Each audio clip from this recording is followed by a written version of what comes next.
Hello, everyone. Welcome back to Couloir Mining Talks. Today, we're joined with Trey Wasser, CEO of Dryden Gold Corp, a company unlocking high-grade gold potential in Ontario's historic Dryden district. With over 4 decades of experience in finance and mining, Dryden Gold is focused on high-grade gold mineralization in the northern western Ontario's historic Dryden district. Trey brings unmatched expertise to this promising exploration story. So let's dive in and learn more about the vision for the future. Trey, thank you for joining us. Thanks for having me. Bye-bye. Okay, so I usually like to start with the background, a little bit on the history. You've had a very impressive career transforming companies like Eli Gold Royalties. What drew you to Dryden Gold, and how does this role build on your past successes and the skills that you've learned in your past experiences? Well, the gold mining was really a second career for me. I spent about 25 years on Wall Street, so I have that finance background. Mm-hmm. And then got involved with Ely Gold in 2010. And at that time, we were we had a project that we were developing with a partner in Nevada. And took us about 5 years to get that project all developed, all the way to full feasibility study and all full permitting. And we sold that in an M&A transaction. And we pivoted the company to the royalty model. And then spent about 6 years building up the royalty portfolio Mm-hmm. and sold that company, Ely Gold Royalties, for $300 million in 2021 to a New York Stock Exchange listed company. Mm-hmm. And my intention was to retire again, but some people that I really respect in the business brought this property to me and said, "This really needs, your touch on it. It needs to be consolidated." And once I looked at it, I realized there was tremendous opportunity here. Mm-hmm. And like I mentioned, with over 40 years of experience in finance and mining, how has your perspective on the junior mining space evolved, and how does that shape Dryden Gold's future? Well, look, the junior mining space and exploration has been a very tough market for really the last 10 years at least. And it's had spurts where it got a little easier, but it's always been difficult.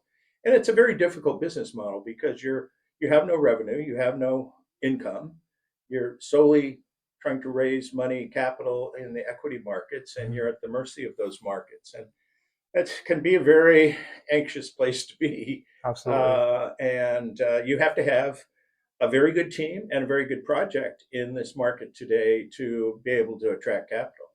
Hmm. Just want to talk a bit more about having a team, a winning team, because the management is definitely one of those variables that people value, investors value. Can you tell us a bit more about the team at Dryden Gold and how their expertise uh, aligns with the company's future? Well, we'll talk first about at the board level. And Mhm. at the board level, we have myself, who I've explained, but I've had some experience in building companies and selling them. Also, Darren Wagner, who's done that 2 or 3 times. Same, Mhm. started and built an exploration company, and in fact, Darren was one of the founders of Mag Silver. Mhm. Christina McCarthy just sold her company Paycor to I-80 Gold after it being only public for a little over a year. And then Scott Kelly, our CFO, he also has experience with 2 or 3 different M&A transactions as CFO. So at that level, we really are focused on the way that we all think to create shareholder value, and that we Mhm. have a history of creating Mhm. shareholder value is through M&A, not through taking a project too far into the Mhm. development stage. On the technical side, once we put this property package together, we were very lucky to attract Maura Cole. And we'll talk more about where this property lies, but Mhm. suffice it to say, Maura, she spent 8 years with Goldcorp. 5 of those years, and she led the exploration team at Red Lake. Mhm. And that was about 90 people working under her, about a $50 million a year budget. That was for underground exploration and reserve replacement, lowering finding costs, and also regional exploration. And then her number two at Red Lake was Anna Hitkin. And then we were lucky. that Anna became available as well. So they really are the anchor of our team now, and they're building a team of smart, young, happens to be all female, but Mhm. so we have a very, very strong technical team that is really quickly gaining the respect of the industry. Absolutely. And in terms of the asset, Dryden Gold's focus is on high-grade gold mineralization in the Dryden district. What makes this asset unique compared to other junior exploration projects? Well, first of all, and we're going to talk a little bit more, I think, about infrastructure, Hmm. and we can get into that later. Of course. We can talk about some of the um, historic mining and stuff there. But the key here is what we've put together is very strategic land package in a very underexplored district. Hmm. This is an area, it's about 200 miles south of Great Bear and Red Lake. It's about 150, I'm sorry, kilometers. But it's a district that's about 150 to 200 kilometers from Red Lake Hmm. and Great Bear, Hmm. and about that same distance from the Rainy River mine. Yet it's never seen any significant exploration. And the reason there is that the claims have always been very fragmented. Ownership was all over the board. And so nobody's ever put this property package together in a way that it could be really scientifically explored. And then, of course, put the team together that has the knowledge of these type of systems. But it's a very exciting Archean gold system, which in that part of the world, they all get very deep, 1.5 to 2 kilometers is typical where they're mining, on how deep they mine those Hmm. mines. And yet, this property was never mined below 200 meters, and it's never seen a drill hole below 300 meters. Hmm. The property spans over 50 kilometers along the Manitou to Norway deformation zone. What has modern exploration revealed about the potential of this strike length? Well, these major fault and deformation zones, and Hmm. they've been compared to the Porcupine Duster Fault Hmm. in Timmins, the SXC Fault at Red Lake.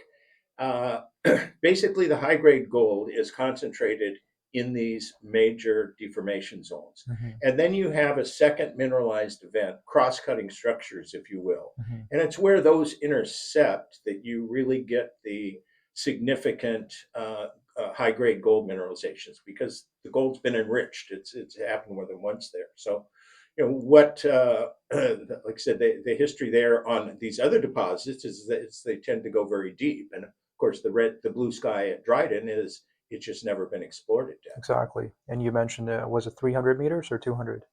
300 meters is about the deepest drill hole, but Hmm. for most part it was only mined to 200 meters. As far as the junior exploration market is concerned, infrastructure is often the very critical factor in such projects and the success of these projects. How does the proximity to roads, power, water, and skilled mining workforce look like for Dryden Gold? Well, that's what's unbelievable about this project is that the Trans Canada Highway runs right through the northern part of the property into Dryden. Hmm. Then Highway 502 drops right down through the middle of our property. And we've got the Ontario Grid Power runs throughout the property. In fact, we just gave them an easement to put in some new power lines. We've got railroad in the area. Hmm. It's an area that has a mining history and is close enough. It's actually one of the closest major towns to Red Lake. And as Hmm. things have slowed down up there, some of that talent has come down. Hmm. So great infrastructure. But I'll point out one other thing is that I mentioned that these claims were always very fragmented, and we have consolidated this claim package specifically along the Manitou to Norwich deformation zone there. The second reason this historically was not more heavily explored and mined is with very densely forested uh, country. Hmm. In the last 40 years, there's a paper mill in Dryden, and so the loggers have been in there clearing out and giving us even better access because we Hmm. have logging roads that come right into our claim packages, and they have cleared off trees Hmm. and left roads and trails, and in some places, even stripped off the cover. Hmm. So infrastructure there is really second to none, and it does make our drilling costs, about as low as you can get. No helicopters, no crazy things. We drive a pickup truck right to the drill rig. Interesting. And in terms of collaborative relationships with the First Nation, they're highlighted as a strength for Dryden Gold.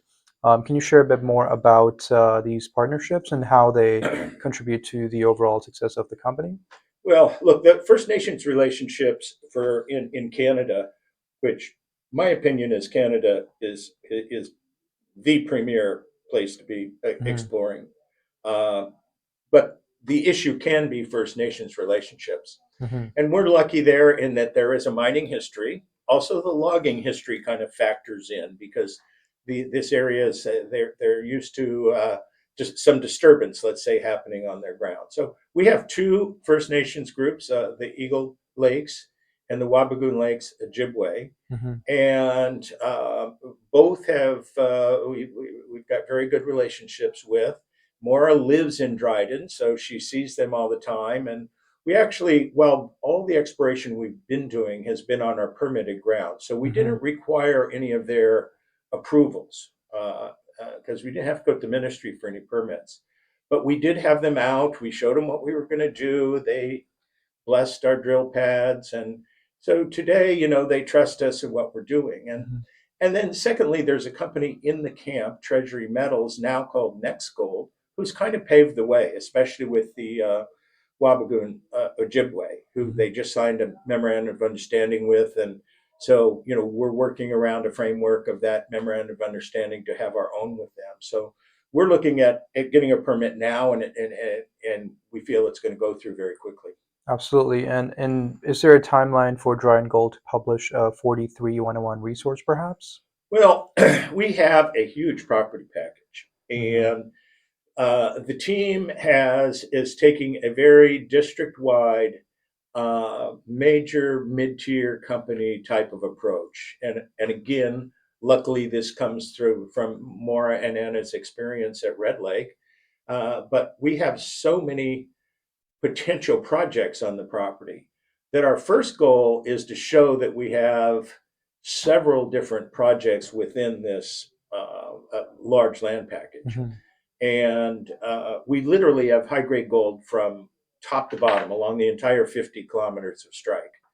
And so we then, but then where the historic mining was and where the predecessor hit a incredible high grade intercept of 53,000 grams per ton, that's an area we call gold rock, and that's where we're kind of focusing. So once we get our permit and can expand some of these high grade structures that we've uh, uh, uncovered in the first drill program last year, we should be getting, we'll be on our way to maybe an initial resource there. Hmm. But for right now, publishing a resource is not our first priority. Our first priority is to show that we have a district scale project with many different possible targets and projects on it. And what steps do you think might be required to get there? What key milestones are we looking at? And how do you envision the resource path move Dryden forward when the time comes? Well, again, on the resource side, the what we're doing is taking a very strategic approach to where we are, and we have already gone from where the predecessor did quite a bit of drilling on one high grade structure. Like I said, it had a super high grade hit on it, Hmm. so why wouldn't you drill all around that? But they didn't really try and understand what was controlling that, and the cross structures Hmm. and the felsic dikes and what was controlling the high grade. Our team has gone in and from the beginning, in that one area that got explored, relooked at all the work, put a few holes into that Hmm. structure to understand, and then started following these cross structures. And in last year, in our first few phases of drilling, they uncovered four new high grade structures. And one of those we have three parallel veins in the structures in the gold rock camp. And one of those, the Elara structure, we've hit an especially interesting uh, uh, structure that is probably where we will, if not a 43-101 resource, a back of the envelope, start to outline an open pit resource of high grade gold that we just don't know how deep it is. We've drilled it down to 240 meters, and we're still hitting an ounce of gold over almost 6 meters.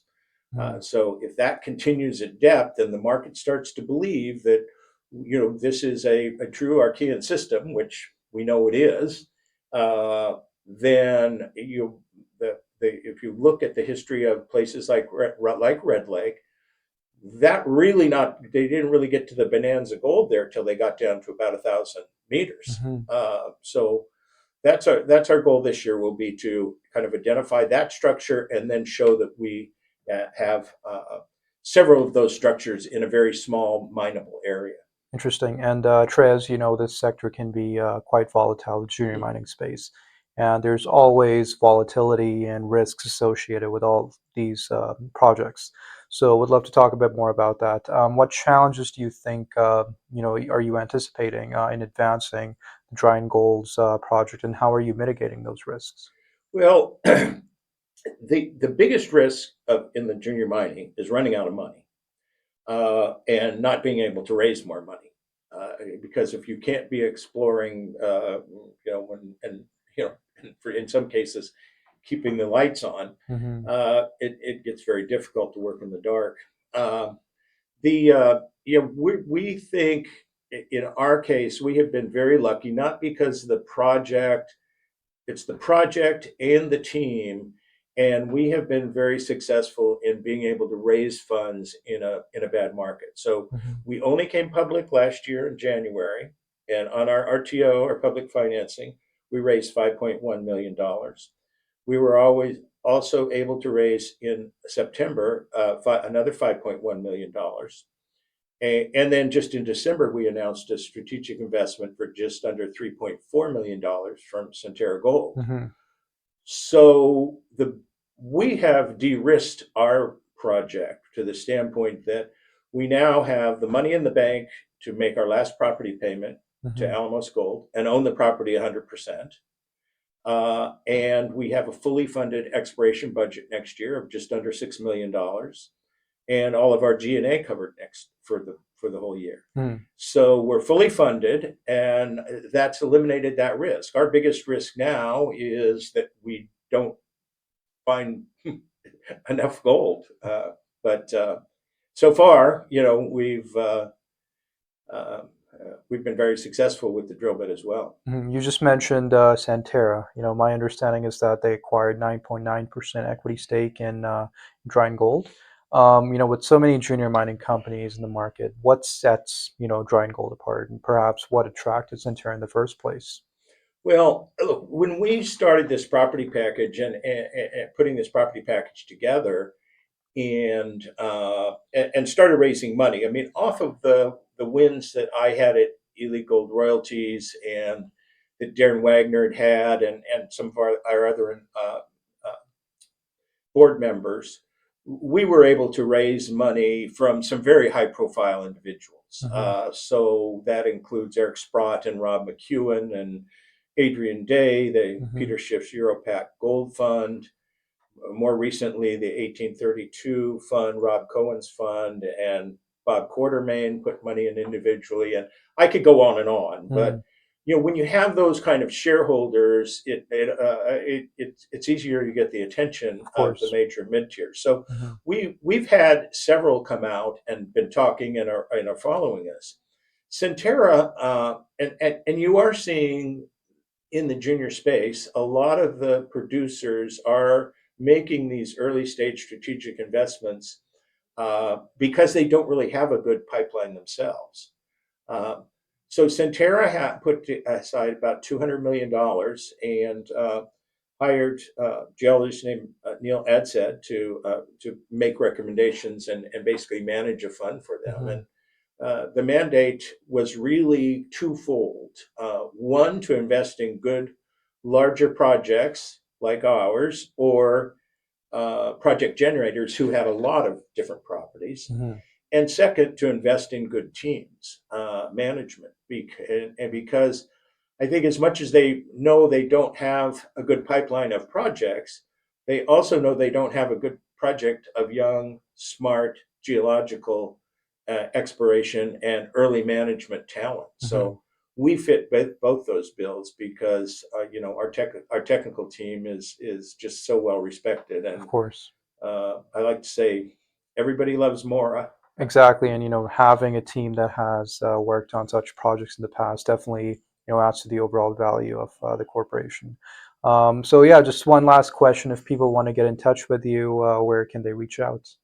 Well, you can go to our website. We're actually a very accessible group. Hmm. You can look at any of our press releases, Hmm. and my cell phone number and Maura's cell phone number are on those. So if and I love actually talking to shareholders. I never ask how many shares they own or what, but I pride myself and I enjoy talking with individual shareholders and getting feedback and stuff. So it's easy to get a hold of Hmm. us through the website. We're doing a lot of these kind of promotional things and podcasts and interviews, that type Hmm. of thing. Of course. So we're pretty accessible, and we encourage people to contact us and ask questions about what we're doing. Great. Well, that pretty much wraps up our conversation. Thank you very much for your time, and for everyone who's joined us today. Stay tuned for more updates and milestones for Dryden Gold's progress. And until next time, my name is Vaibhav, your host. Thank you very much.